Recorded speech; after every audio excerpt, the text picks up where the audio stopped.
and welcome to the 46th lecture in this NPTEL course on the 20th century women's novel. I will continue the discussion of Marilynne Robinson's Housekeeping by developing a cultural context for understanding what this novel is describing. And as promised in the last few minutes of the previous lecture, I'll describe a couple of cultural texts and some theoretical reflections on commodities and what they mean for American society and what they mean for literary critics as well as philosophers and anyone interested in understanding literary production. So, the first text that I find very germane to a study of housekeeping is Jennifer Egan's novel Look at Me. Now, Look at Me is also a fairly well canonized novel in American studies and especially American literature. It is recognized as a postmodernist novel. It is recognized as a study of, as a critique of the postmodern culture of the simulacra because it involves a model who loses her face in a car accident and has a facial reconstruction surgery and suffers some complications in her career because she struggles to return to her career as an advertising model. All that is fine, but one thing that I find most fascinating about Look at Me is that it also describes very poignantly the transition of America from industrial to post-industrial and ultimately post-modernist societies. In fact, post-industrial and post-modernist can sometimes be used interchangeably, but I think there's a subtle difference and which I hope to explain shortly. So the protagonist of Look at Me, Charlotte, when she's involved in this accident, she's forced to move home. She's forced to leave New York, where she's working as a model, and return to her hometown of Rockford, Illinois. Again, Illinois as the state where the railroads sort of began their development. So as she's recovering, as Charlotte is recovering from facial reconstruction surgery, and I think I forget the exact number, but she has a huge number of stitches on her face. So she's recovering with a bandaged face and is not able to really resume her life. She spends a lot of time in the public library of Rockford, Illinois, and begins to read about the many industries that were operating in this town. And all of these industries were devoted to manufacturing small parts, little nuts, bolts, screws, little things, little parts of trains, the little things that held the train together, basically. Each factory was dedicated to manufacturing one small, a very, very tiny part without which the trains could not hold. And she discovers that at some point during the early 20th century, all of these factories began to shut down. And so Rockford, Illinois becomes this ghost town. It's like a ghost of a past industrial town. And this ghostliness, which Charlotte inherits from the time that she spends in the public library, infects the rest of the novel. So there is something haunting about each of the characters and their trajectories in the novel. So Charlotte is haunted by the image of this other Charlotte, the Charlotte who had the face that she had before her surgery. And this is the face that she encounters in billboards and a lot of advertising campaigns. So a lot of fashion houses, a lot of cosmetics brands, a lot of big American companies were giving her a lot of money, signing contracts with her. And she sees the faces, these huge billboards, these large advertising posters and banners all over, and is frequently haunted by this image. The novel also has a haunting quality because a lot of characters are struggling to find jobs in an economy that is rapidly accelerating and is rapidly changing. So a lot of workers who were involved in producing things are suddenly out of jobs because they find that producing thing is no longer useful, profitable, or viable, at least in developed early 21st century America. Instead, what is more viable are services. So this is, in a way, the history of all developed economies, the transition from goods to services. In a way, we can say that those of us who are in India, we are only now beginning to see the implications of this shift, as in 2026, we are beginning to see, at least in urban India, that most of the newer jobs that are being generated are generated in the sectors of banking, finance, insurance, and so on.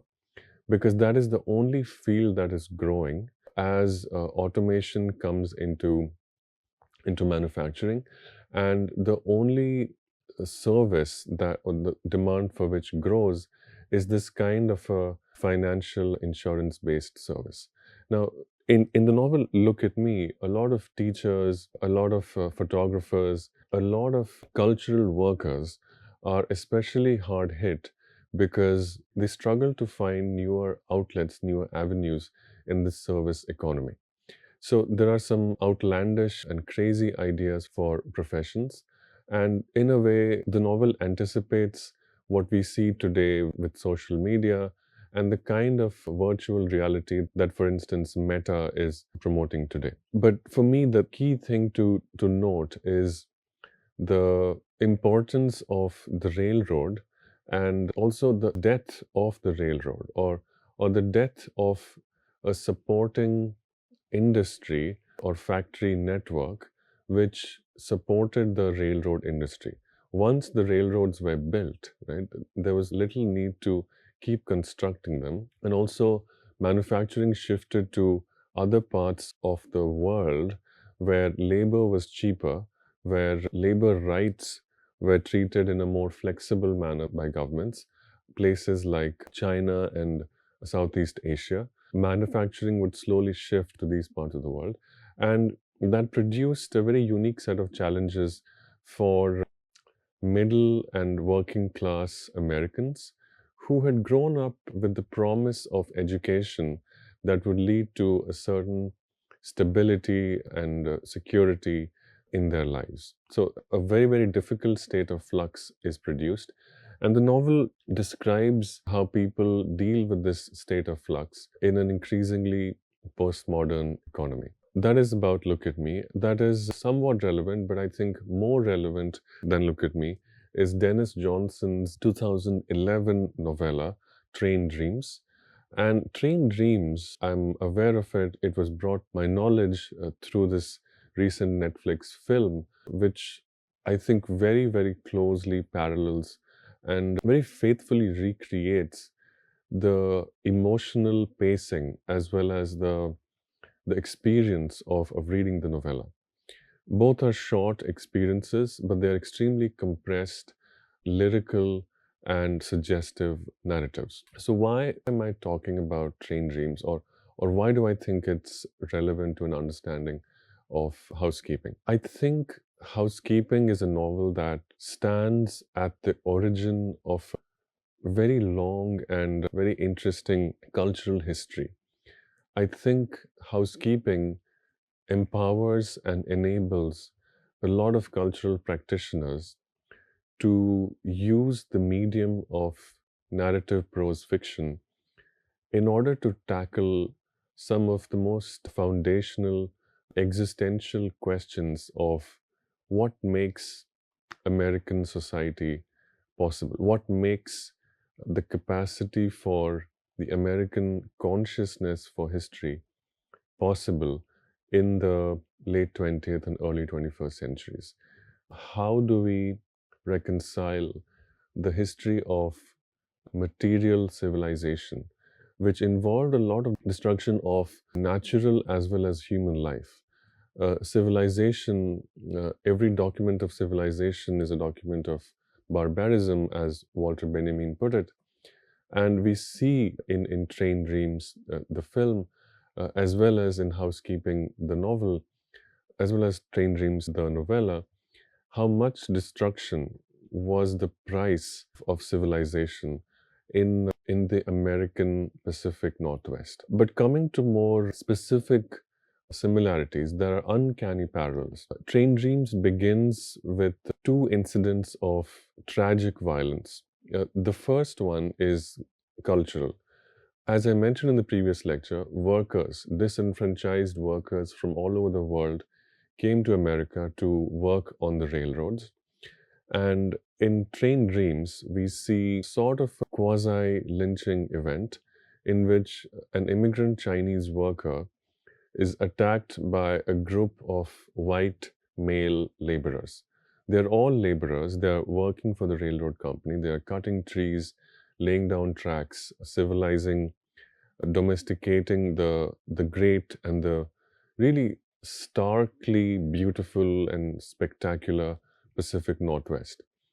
So this is the setting, and there's a scuffle. Nobody knows exactly how the fight started, but the protagonist, Robert Grenier, is a young man and not very educated, not very aware of what's what. He has just started working, and he instinctively and unthinkingly takes the side of the group of white men who are attacking this one immigrant Chinese worker. He doesn't physically attack the worker, but doesn't do anything to stop them. And what happens at the end of this scuffle is that this Chinese worker is thrown off a bridge into a river in the Pacific Northwest. Now, this event stays in the memory of Robert Grenier, and he constantly thinks about how his involvement in this event, how his lack of action, how his decision to not take the side and thereby to empower this lynch mob is something that is punishing him, that it's something for which he is punished later in life. He thinks about it most powerfully when, and I'm going to give spoilers because this is an academic course, so I'm not really trying to preserve the narrative pleasure. Besides, there can be narrative pleasure despite spoilers.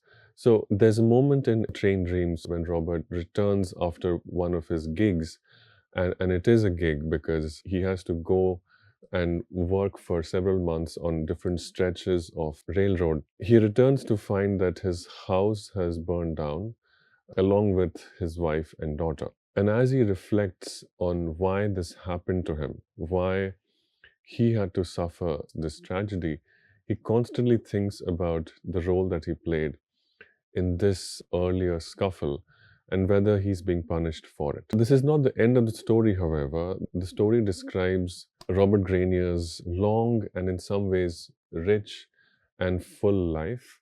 He recovers from the personal tragedy, he builds a life, he recovers the capacity to identify and appreciate beauty. The novel ultimately is a very ordinary life described in an extraordinary lyrical and luminous way. In fact, luminous is a word that's been used in a lot of writing about the film version of the novella. And it's because everyone is surprised by how well the film and the cinematographer were able to recreate the power of the novella and how well they have used the strengths of the medium of film in a way that works as a kind of visual equivalent to the kind of powers that narrative fiction has. So, the point is that Train Dreams is a minimalist, spare account. It's also a haunting account. And these two things come together. And this is the point that I want to make. It's a very, very slim novel. In fact, it was published as a book because the author, Dennis Johnson, procrastinated forever on his contract with his publisher, Farrar, Straus and Giroux, FSG. And the contract was to submit 3 novellas, which would be published as a book. But after writing Train Dreams, Dennis Johnson notoriously missed every deadline, at which point the president of the publisher decided that they would just publish the first novella as a standalone book. It's a very slim text. It's also a very haunting text. And it's through the power of its descriptions that it manages to achieve its desired emotional goal, which is how to describe a very ordinary life. The ordinary life of a very poorly educated, not very culturally exposed, white male laborer in the early 20th century who experienced and witnessed a very important material process in the establishment of the American civilization, which was the construction of the railroad, and which led to the opening up of the Western frontier. So it's a Western. The Western is a very important set of cultural narratives, most famously embodied by films. So the Western film typically involves the southwestern border of the US, describing states such as California and Texas, and involving shootouts with Hispanic people, with Mexicans, Indians, and so on. That's a very stereotypical and somewhat ideologically very, very regressive representation of the Western narrative. Train Dreams represents much more emotionally very, very sophisticated and historically much more accurate account of the opening up of the American West, focusing, as I mentioned, not on the Southwest but on the Pacific Northwest. So the goal is how to describe this ordinary life in a very powerful and luminous way. So the sentences are spare, the narrative is short, and the descriptions focus on moments of loss that are in themselves quite ordinary. Everyone, as sure as the day they are born, is sure to experience loss. There's nothing extraordinary about grief or losing a beloved family member or two. And yet, the novel is memorable because of the way it describes how Robert Grenier frequently remembers what he had, frequently develops the capacity to understand his experience as loss. This is written at a time before, or it is set at a time before the Freudian language of PTSD or Freud inspired language of PTSD, mourning, melancholia, trauma, etc., become accepted. So in the late 20th and early 21st centuries, we have this vocabulary with which to process and understand when what we observe to be a person's struggle with loss. The protagonist of Train Dreams, Robert Grenier, doesn't have any of this. He's, as I mentioned, barely educated. He's barely literate. The narrative that the novella presents us is a narrative in which this individual undertakes an emotional education without the terminology of psychology, and yet is able to reconcile himself, is able to recover, move on, and build progress for himself from these disempowering experiences of grief and loss. This gives the novel a very haunting quality because frequently we see flashbacks and we see memories, we see recollection. And it is this combination of immersing himself in labor while being haunted by memories of what he has lost that the novel describes the emotional re education that its protagonist undertakes, as well as provides us, readers, with a very, very capacious moral vision of humanity in 20th century America. Now, it is this combination of being both haunting through a very spare and minimalist description of the past, of the acknowledgement and understanding of how loss has shaped the memories of his beloved family members, that we find described much more powerfully. And I will make a comparative statement. I believe Train Dreams owes a lot of this skill, consciously or unconsciously. I'm not sure if Dennis Johnson has ever mentioned explicitly how much he learned from Marilynne Robinson. But I believe there is a great deal of I believe there is a great deal of dialogue, influence, mentorship, even.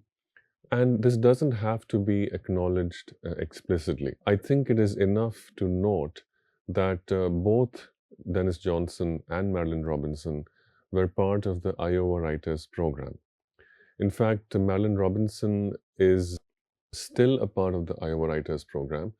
I'm not sure if she's emerita now.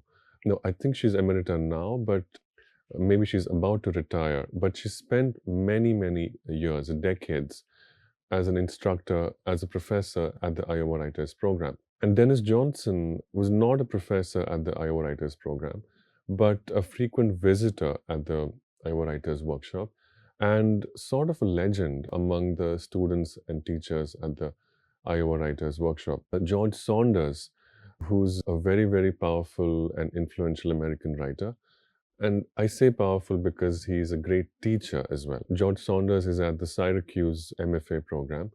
And at one point, when George Saunders was visiting Iowa, wrote to Dennis Johnson after his first book, Jesus' Son, was published, saying, "There is no writer that students and writers in MFA programs admire more than Dennis Johnson."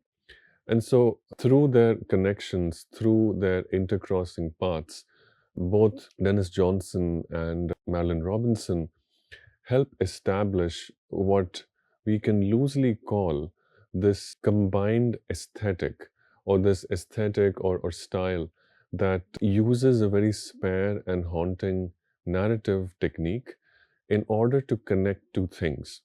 One, the material history of the laying of railroads, and second, the emotional history of protagonists and narrators with varying degrees of education and cultural sophistication, trying to reconcile themselves to experiences of loss. So that's about the two cultural narratives that I had promised. I'll now briefly reflect on the theoretical language, the theoretical reflections on the transition from an industrial production based economy to a post industrial or service based economy. This narrative, I think, begins most powerfully with Fredric Jameson's book, Postmodernism or the Cultural Logic of Late Capitalism. This book is intended as a sort of response to several philosophers and theorists who were beginning to write about postmodernism as a cultural trend or a technique which involved a new kind of visual regime, a new kind of aesthetic regime. And Jameson's response to these theoretical accounts, among which one can name writers like Lyotard or Francis Fukuyama or Jean Baudrillard and several others, Jameson's response to these narratives is to offer a very strong rejoinder and reminder. Jameson's point is that what appears to be cultural is actually connected to material changes. And it's actually simply the shift that capitalism undergoes at some point in the history of material production. And that shift is the shift from production to services, from goods to services. And in the developed world, the shift makes itself visible in cultural and aesthetic things like architecture, music, and visual styles. But at its heart, these changes stem from a change in the production and the economic regime of the world. Now, following Jameson, in the 21st century, there are several theoretical and scholarly movements which take a slightly different stand, and I'll briefly mention three such theoretical movements. The first is object oriented ontology, and the second is actor network theory, and the third is speculative realism. Now, I won't go into the names of the scholars or the theorists who work in each of these three respective approaches, but the defining trend or the defining move and tendency in these three approaches is to shift scholarly attention away from economic or neoliberal trends or histories, and to focus on the specificity and the materiality of objects themselves. So, what are these scholars saying in each of these theoretical movements? They treat the human body, for instance, as a series of assemblages. They also treat social phenomena, including the production and consumption of culture, including novels, as the result of interaction between different materials.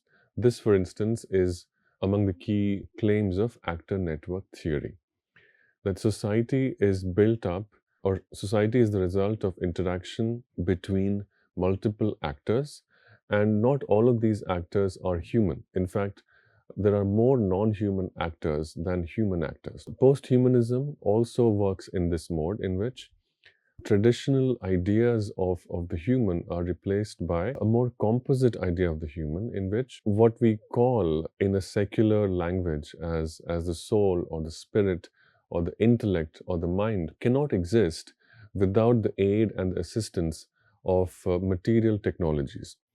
These material technologies include visible things like prosthetic limbs and aids inside our organs like pacemakers and so on.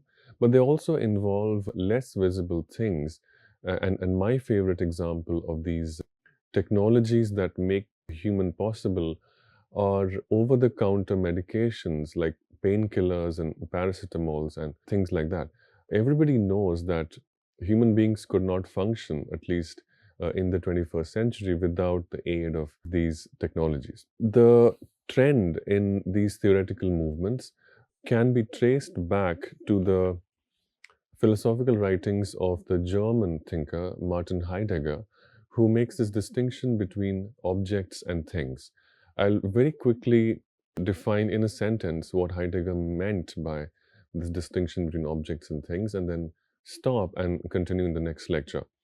For Heidegger, objects are pure materiality, things are objects that are given meaning and given value through their definitions and through the dialogue in those definitions between human beings or between communities of human beings.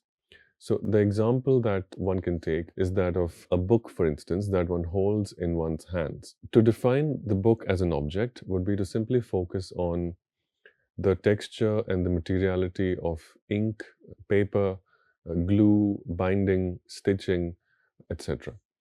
But to define the book as a thing would involve understanding what is written inside the book, understanding the significance of what is written in the book, understanding the significance of that thing for the relationships between human beings, the career that a person may build by reading what's in the book and by writing about it or talking about it or circulating their knowledge of what's in the book, leveraging their understanding of what's in the book for professional, social, or cultural capital. I'll stop here, and I hope that this has been a useful theoretical and cultural context for housekeeping.